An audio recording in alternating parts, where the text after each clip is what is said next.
Oskar Brüsewitz was an East German Lutheran pastor who committed public self-immolation to protest the repression of religion in the communist state of East Germany. Biography. With the Second World War nearing its end, Brüsewitz joined the Wehrmacht in 1944 as a 15-year-old, was captured by the Red Army and became a prisoner of war. He worked as a shoemaker after the war, then attended a Lutheran seminary from 1964 until 1969 in Erfurt. In 1970 he was ordained in the Evangelical Lutheran Church at repression in the district of Zeitz. He was critical of the East German communist regime imposed by the Soviet Union after the war and symbolic acts of protest, including the installation of a cross of neon lamps at his church, brought him to the attention of the authorities. The leadership of his church sided with the state, rather than its priests, and asked, in 1976, for Brüsewitz to be moved to another rectorate. This was the immediate trigger for his suicidal protest in a public market in front of the church in Zeitz. The fire was quickly doused by officials from the Ministry for State Security, but Brüsewitz died 4 days later from his burns. On the day of his protest he carried pamphlets accusing the communists of repression which read, Funkspruch all, die Kirche in der DDR klaut den Kommunismus an.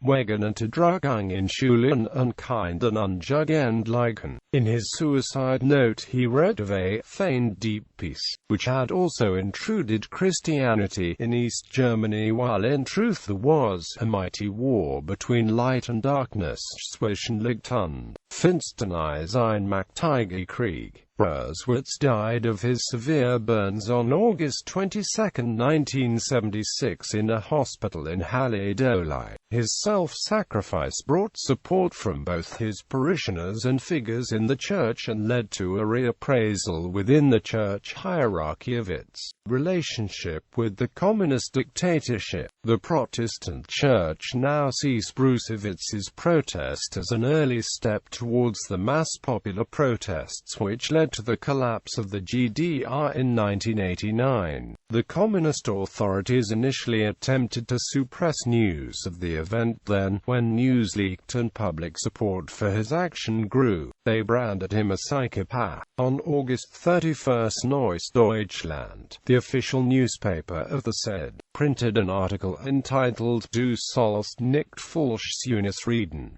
You shall not bear false witness, which asserted that self-immolation was the action of a sick, crazy man. A similar article appeared in the Neue Zeit, the newspaper of the East German CDU. The Protestant Church of the Ecclesiastical Province of Saxony commemorated his sacrifice 20 years later in 1996, 6 years after the reunification of Germany. Bishop Demke called his death an act of desperation in protest against the repressive nature of the communist regime and the collaboration of church members who had grown too close to the state. To mark the 30th anniversary of his death, Neues Deutschland wrote an apology for the article they had carried at the time, admitting that the piece had been slanderous and written not by journalists but in one of the many offices of the Central Committee of the SED. In addition, they published some of the thousands of critical letters to the editor they had received but not printed in 1976. In the Federal Republic of Germany, the Pan-European Union established a Brüsewitz Center to document the repression of opposition within the former GDR. Brüsewitz's death is known in Germany as the Fanal von Zeitz or Fire Signal of Zeitz.